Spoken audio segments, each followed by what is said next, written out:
ये एक ऐसी फिल्म है जो 40 साल से जायद उम्र के लोगों को भी दिल में जवानी की लहर दौड़ा देती है।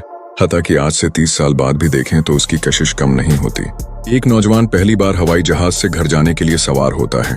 जहाज पर चढ़ते ही देखता है कि उसकी सीट पर एक शरारती बच्चा बैठा है। वो गुस्सा करने ही वाला था कि एक एयर होस्टेस आ जाती है, मगर एयर होस्टेस ने बच्चे को हटाने के बजाय उसे फर्स्ट क्लास में बैठा दिया। इसी वक्त एक ताकतवर और पुरकशिश बिजनेस वुमेन एलिस एक जिद्दी आदमी से बचने की कोशिश कर रही थी। उसने फौरन तरकीब लगाई और नौजवान को अपने पास बैठा लिया ताकि वो जिद्दी शख्स वहां से चला जाए।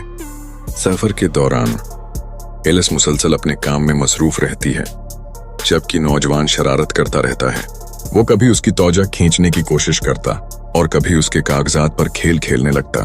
एलिस को यह अंदाजा भी नहीं था कि यही नौजवान उसकी जिंदगी का रुख बदलने वाला है। इसी दौरान जहाज को शदीद झटके लगते हैं, मुसाफिर घबरा जाते हैं और रोशनी बुझ जाती है। एलिस खौफ के मारे नौजवान का हाथ पकड़ लेती है और वो भी सख्त घबरा जाता है। बिलाखिर जहाज खैरियत से लैंड कर जाता है। एलिस अपना सामान लेकर रवाना होती है तो नौजवान हिम्मत करके उससे नाम पूछता है। एलिस, वो जवाब देती है और मुस्कुराकर वहां से चली जाती है। नौजवान उदास होकर पीछे रह जाता है। वो समझता है कि वो एक आम सा तालिब इल्म है और वो एक कामयाब और मजबूत औरत। लेकिन किस्मत के खेल अजीब होते हैं। उसे अचानक फर्श पर एलिस का यूएसबी मिल जाता है। वो दौड़कर बाहर जाता है, मगर एलिस की गाड़ी जा चुकी होती है। अगले दिन एलिस अपने दफ्तर आती है। सब लोग उससे मुस्कुराकर मिलते हैं, लेकिन पीछे से तंज भी करते हैं कि वो सख्त मिजाज औरत है। मगर एलिस परवाह नहीं करती। वो सिर्फ अपने काम पर फोकस करती है। उसका ख्वाब है कि वो मैगजीन की चीफ एडिटर बने, लेकिन बॉस ये जॉब किसी और को दे देता है क्योंकि वो कहता है कि दूसरा उम्मीदवार ज्यादा खुश मिजाज और ताल्लुकात में अच्छा है। एलिस खामोशी से ये हकीकत कबूल कर लेती है। जब वो अपना काम शुरू करने लगती है तो देखती है कि यूएसबी गायब है। टेबल पर एक नोट पड़ा होता है जिस पर लिखा है कि एक शख्स ये वापस देने आया था। वो फौरन नंबर मिलाती है और दूसरी तरफ नौजवान अपने दोस्तों के साथ बार में होता है। वो एलिस को बार का पता बताता है। एलिस फौरन वहां पहुंचती है, लेकिन यूएसबी उसके पास नहीं होता। मजबूरन वो नौजवान के साथ उसके घर जाती है। बाहर आकर देखती है कि एक गुलाबी स्कूटर उसका सवारी का जरिया है। वो पहले तो हैरान होती है, मगर नौजवान की संजीदगी देखकर बैठ जाती है। हेलमेट पहनते वक्त वो लड़खड़ाती है और नौजवान इसकी मदद करता है। ये मंजर एक साथी ने तस्वीर की सूरत में ले लिया। तस्वीर में लगता है जैसे दोनों गले मिल रहे हों। एलिस यूएसबी लेकर फौरन निकल जाती है, मगर नौजवान को मायूसी होती है। उसे क्या पता, जल्द ही ये औरत खुद उसे ढूंढने आएगी। अगले दिन एलिस हमेशा की तरह पुराइतमाद अंदाज में दफ्तर आती है, लेकिन साथ ही आपस में सरगोशियां कर रहे होते हैं और उसे अजीब नजरों से देखते हैं। जल्द ही उसे एक तस्वीर दी जाती है जो पिछली रात स्कूटर पर ली गई थी। एलिस फौरन बॉस के पास जाकर सफाई देती है कि उसका इस नौजवान के साथ कोई ताल्लुक नहीं, लेकिन बॉस कहता है कि ये सब उसके काम पर असर डाल सकता है। एलिस का दिल टूट जाता है क्योंकि माजी में वो धोखा खा चुकी है। वो एक तलाक याफ्ता और 30 साल सिंगल माँ है जिसकी जिंदगी में सिर्फ बेटी और काम है। दोस्त उसे कहती हैं कि वो एक नया रिश्ता शुरू करे ताकि जिंदगी में खुशी और तरक्की आए। शाम को वो मौसीकी ऊंची करके रेड वाइन निकालती है और अपनी अलमारी से खूबसूरत लिबास पहनती है। वो फैसला कर लेती है कि नौजवान से मुलाकात करेगी। अगले दिन वो कॉलेज पहुंचती है और उसकी आमद से सारे लड़के चौंक जाते हैं। नौजवान हैरान रह जाता है कि एलिस खुद आई है। वो उसे स्कूल का दौरा करवाता है और जाते हुए एलिस उसे डिनर पर इनवाइट करती है। शाम को रेस्तोरां के बाहर वो एक होलोग्राम डिस्प्ले देखते हैं और दोनों इसके साथ खेलने लगते हैं।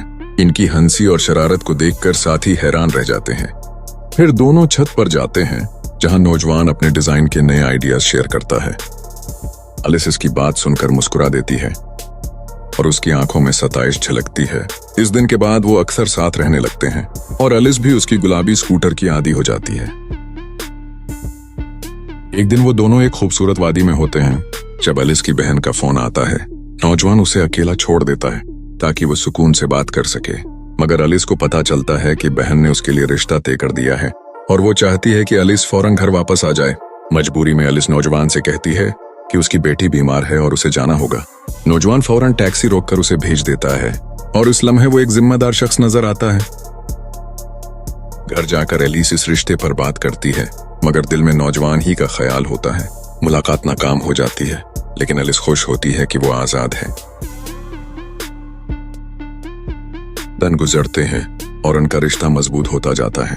वो एक फैशन शो में एक साथ आते हैं। एलिस नौजवान को कहती है कि कुछ न करे, मगर जब एक मॉडल गिर जाती है तो वो फौरन मदद को बढ़ता है। उसकी नेक नीति देखकर सब मुतासिर होते हैं। शो के बाद वो घर की तरफ चलते हैं, मगर दोनों के दिल मजीद वक्त साथ गुजारने को चाह रहे होते हैं। वो एक डांस पार्टी में चले जाते हैं और बगैर ड्रिंक किए एक दूसरे की कुर्बत में खो जाते हैं। रात के आखिर में नौजवान हिम्मत करके एलिस का हाथ पकड़ना चाहता है, मगर वो हचकचाते हुए पीछे हट जाती है। वजह उनके बीच 20 साल की उम्र का फर्क है। नौजवान मस्कुरा कर अलविदा कहता है, लेकिन दिल में उदासी लिए घर लौटता है। फिर वो एक बार और कोशिश करता है और एलिस के घर पहुंचकर पता लगाता है कि बेटी घर पर नहीं। वो मौके देखकर अंदर आ जाता है और दोनों एक दूसरे के करीब आ जाते हैं। अगली सुबह एलिस उसे जल्दी जाने को कहती है, क्योंकि बेटी और बहन वापस आने वाली हैं। दरवाजे पर वो उसे एक मीठा बूसा देती है, जो नौजवान को खुशी में डूबा देता है। मगर जैसे ही एलिस दफ्तर जाने के लिए निकलती है, वो दरख्त पर एक लटका हुआ कार्ड देखती है और नीचे एक रिकॉर्डिंग डिवाइस छिपी होती है। नौजवान की आवाज सुनकर उसके चेहरे पर खुशी फैल जाती है और वो उसके साथ एक खूबसूरत दिन गुजारती है। इस खुशगवार दिन के बाद एलिस के काम में भी नई जान आ जाती है और साथी उसकी तब्दीली देखकर हैरान रह जाते हैं। मगर जिंदगी हमेशा आसान नहीं रहती और मुश्किलात दोबारा आ जाती हैं। एक मुलाकात के दौरान नौजवान उसे मोहब्बत का इजहार करता है, लेकिन बीच में बेटी का फोन आ जाता है, जो दोनों को हकीकत की तरफ वापस खींच लेता है। फोन पर बातचीत खत्म होने के बाद एलिस के दिल में उलझन बढ़ जाती है। उम्र के फर्क और मुस्तकबल की फिक्र उसे परेशान कर देती है। वो बगैर जवाब दिए वहां से चली जाती है और दोनों का राब्ता टूट जाता है। नौजवान तन्हाई और अफसरदगी में डूब जाता है। अपने कमरे में कैद रहकर दुनिया से कट जाता है। दूसरी तरफ एलिस का काम भी सुस्त पड़ जाता है। एक दिन बॉस एक बड़े क्लाइंट के लिए मॉडल ढूंढ रहा होता है और अचानक एलिस के कंप्यूटर वॉलपेपर में नौजवान को देख लेता है। वो फौरन एलिस से कहता है कि उसे बुलाकर शूट कराया जाए, वरना नौकरी खतरे में पड़ सकती है। मजबूरन एलिस नौजवान से दोबारा राब्ता करती है, लेकिन मुलाकात में पुरानी कर्बत महसूस नहीं होती। फिर भी नौजवान शूट के लिए हामी भर लेता है, शायद ये दोबारा करीब आने का मौका हो।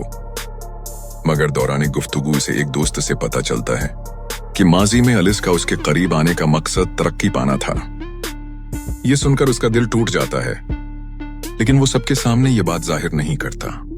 फोटोशूट के दौरान फोटोग्राफर का रवैया उसे मजीद मुश्ताइल कर देता है और वो शूट छोड़कर जाने लगता है।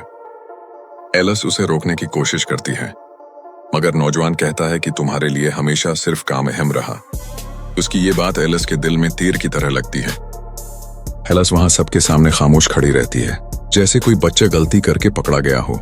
दिल में उसे नौजवान के लिए अब भी नरमी महसूस होती है, मगर हालात बिगाड़ चुके हैं। आखिरकार वो नौकरी से भी हाथ धो बैठती है और जिंदगी में एक गहरा खला महसूस करने लगती है। एक दिन वो घर के बाहर दरख्त पर लटका वही पुराना कार्ड देखती है और रिकॉर्डर निकालकर नौजवान की आवाज सुनती है। ये आवाज उसके दिल में अजीब सा सुकून और खुशी भर देती है और अब वो अपनी ख्वाहिश को दबाना नहीं चाहती। वो फैसला करती है कि सब कुछ छोड़कर उसके पास जाएगी। स्कूल जाकर वो उसकी क्लास में पहुंचती है, मगर वहां लोग उसे टीचर समझ लेते हैं। उसी लम्हे नौजवान उसे देखकर हैरान रह जाता है। दोनों की आंखों में एक दूसरे के लिए जज्बात साफ झलक रहे होते हैं। एलिस सबके सामने उसके करीब आती है और उम्र व रवाज की कैद तोड़कर उसे गले लगा लेती है। ये एक ऐसा लम्हा है जहां वो अपने दिल की सुनने का फैसला कर चुकी है। कभी कभी जिंदगी में सबसे बड़ी हिम्मत अपने दिल की मानना होती है और एलिस ने यही किया। वो समझ चुकी है कि चाहे उम्र का फर्क हो या दुनिया की बातें, मोहब्बत को जीने का हक है। दोनों एक दूसरे को मजबूती से थाम लेते हैं और कहानी एक खुशी और उम्मीद के साथ खत्म हो जाती है।